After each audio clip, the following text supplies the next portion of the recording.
Welcome to Reddit Reads r/ProRevenge. Our first Reddit post is from Mansker39. So you want me to fire everyone at the Christmas party? Okay then. Many years ago, early 1980s, I worked for a company that did what I called mall molesting. They did market research surveys in a mall and were always stopping people to ask questions, etc. The company was run by 3 older women who had started it in their kitchen. They were opinionated and had no care about anything but money. Part of this included paying employees not by the hour but by the survey, which was against labor rules as it never matched the basic hourly wage. This is important. Christmas came and we were planning our employee party when one of the owners called and told us that, in order to avoid paying bonuses, we were to fire everyone at the party and then hire back the ones that we liked after the new year.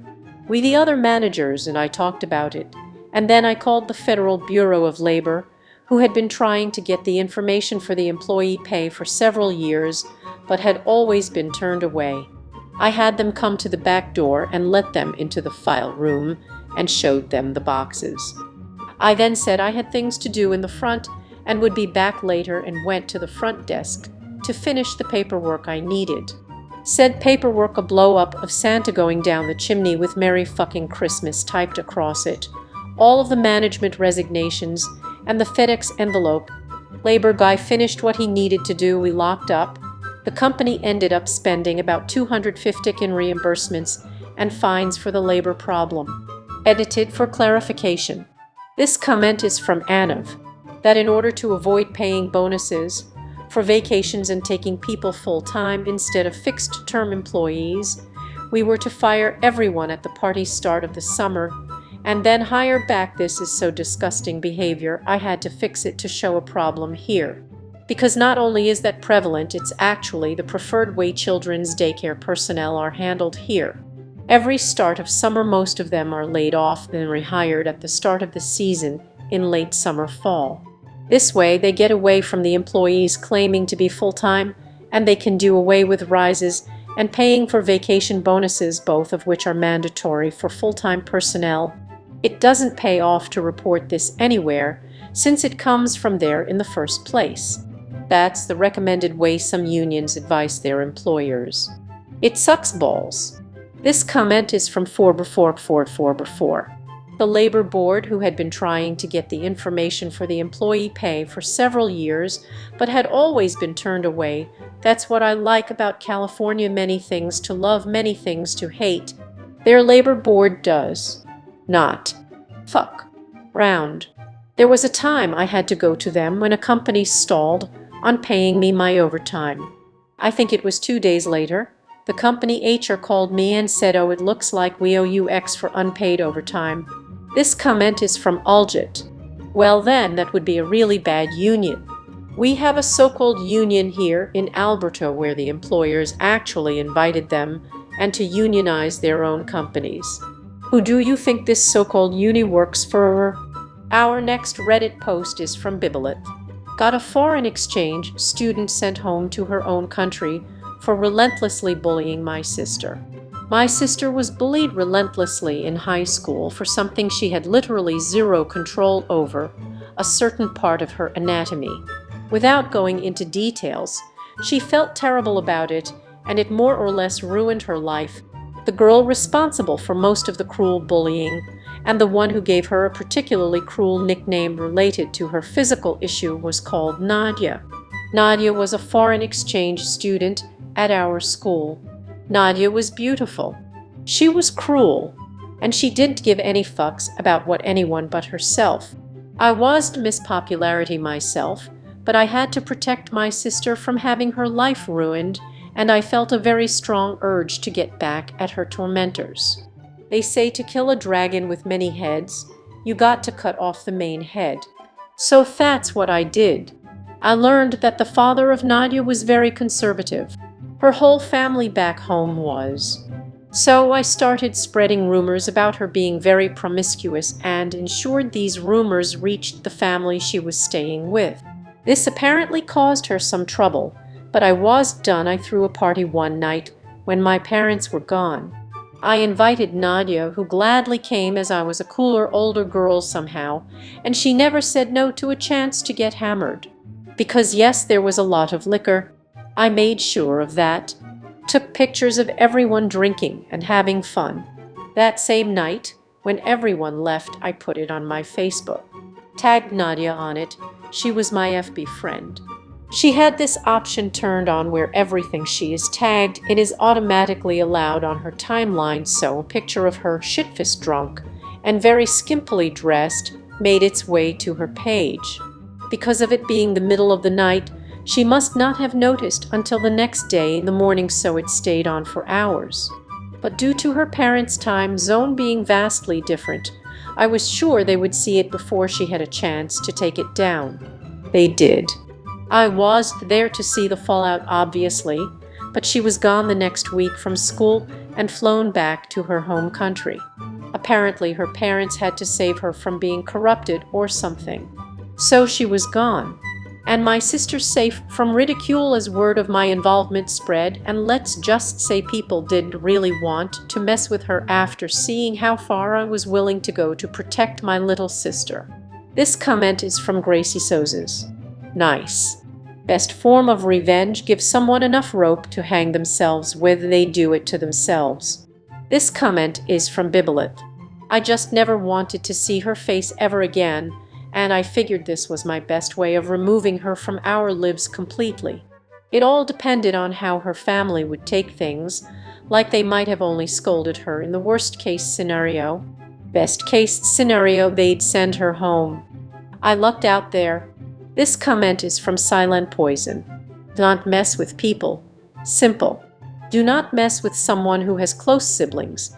It never ends well. If you ignore lessons 1 and 2, then be prepared to have your world rocked till it falls apart.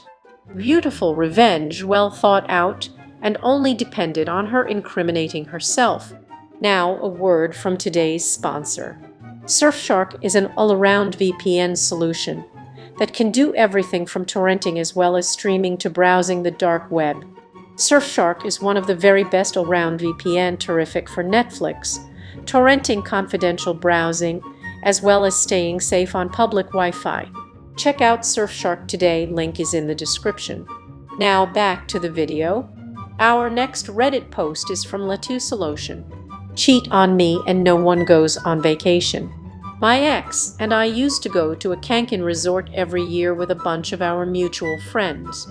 I found out my ex was cheating on me when I accidentally got a flight confirmation email that he booked tickets for himself. It was rough. Tried to have a civil breakup. I tried to get my money back, but he refused. After our breakup, it took me several weeks to find a new place to live and move my things out of his house.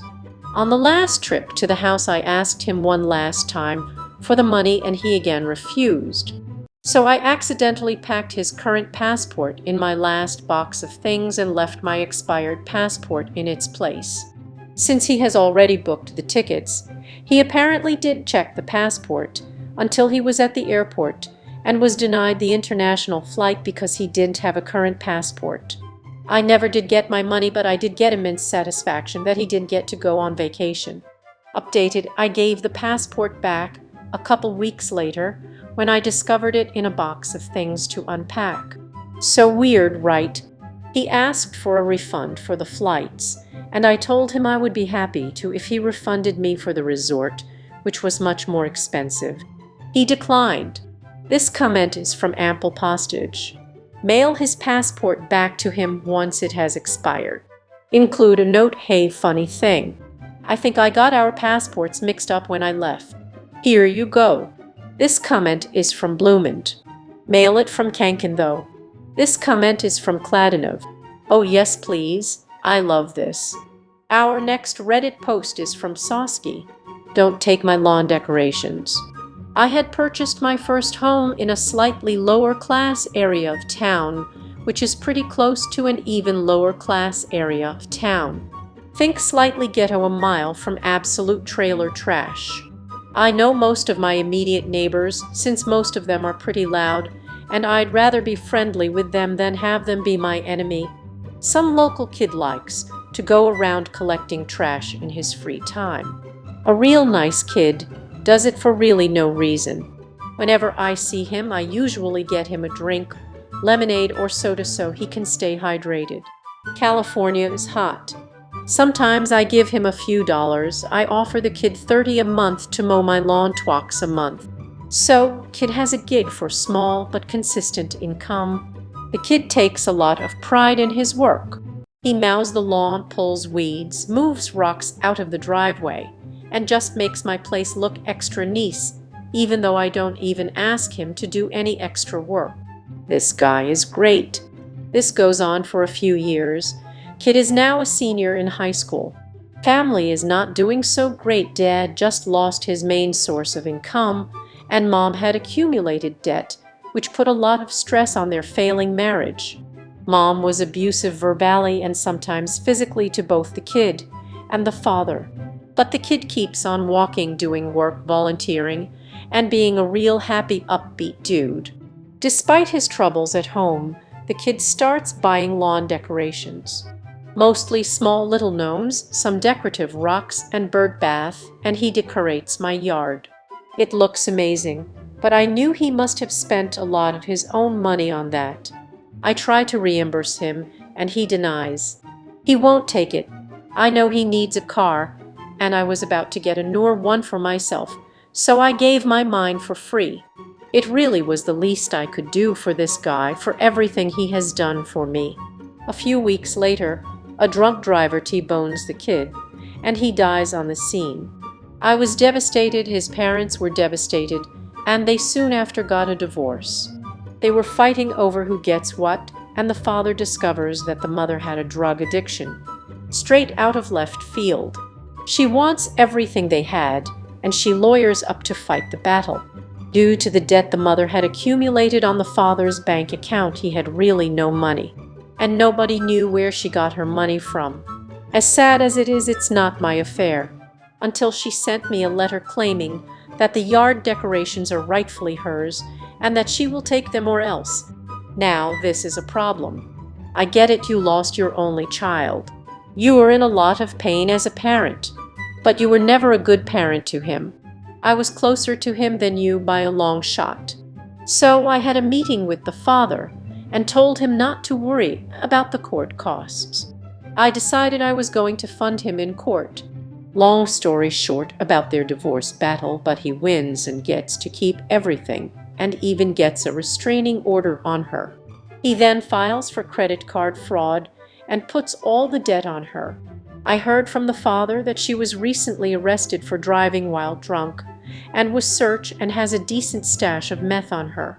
She is currently awaiting trial for that, while the father is living a life now relatively stress-free. And I got to keep my lawn decorations. Rip Jonathan, you are missed. Edit to the people wondering what happened to the drunk driver that killed Jonathan. The impact quite literally crushed both cars involved. It was a mess. And to the people calling this story bullshit, I will admit, this is in fact bullshit. It's bullshit that Jonathan died by a drunk driver. It's bullshit his mother was abusive, and that his father didn't have the confidence to stand up to her sooner. It's bullshit that the world isn't fair. I'll never forget something little Johnny told me. You can't control anything but yourself, so do what you can to improve yourself and see how it affects the team. He played a lot of video games and was referring to League of Legends when he said that, but I find it very applicable in real life too. Edit 2 obligatory thanks for the gold. I'm gonna go shit on the mother's grave when she dies. Edit 3 make that 2 shits. Edit 4 it might be hard to take 7 shits. I think someone would notice by then. Edit 5 sorry I don't have any pictures to share. Honestly yes, I do have pictures of it. I lied to someone in the comments about that. I do actually have pictures, I just don't want to share them. I don't have to have a reason other than I don't want to. Sorry that it sounds selfish or rude, but that's just kind of how I am about that kind of stuff. I know I just shared a personal story, but I can't bring myself to just upload pictures of my personal stuff to the internet. It's easier to tell a story than share pictures, but that's just me. This comment is from Fongabongo. This is such a sad story. Kid sounded like such an amazing person. He was able to be positive and treat others well despite the situation. I think drunk drivers are the absolute worst. I'm glad you were able to stand up on the behalf of the father and Jonathan. My condolences and sympathies. This comment is from Luxnicht. Kid probably just wanted to get away from home. Picking up bottles and then caring for Op's lawn were his way of coping. Rip Jonathan. This comment is from Babelinkle27. Rip Jonathan, and good work Op. Sounds like you gave this kid real love, and he returned it through his gifts. Glad you got to keep them. That was Reddit Reads r/ProRevenge. If you like this content, please subscribe and click the bell icon so you are notified of new uploads. We upload new videos every day. Also subscribe to our Patreon, as that will help us a lot. See you next time.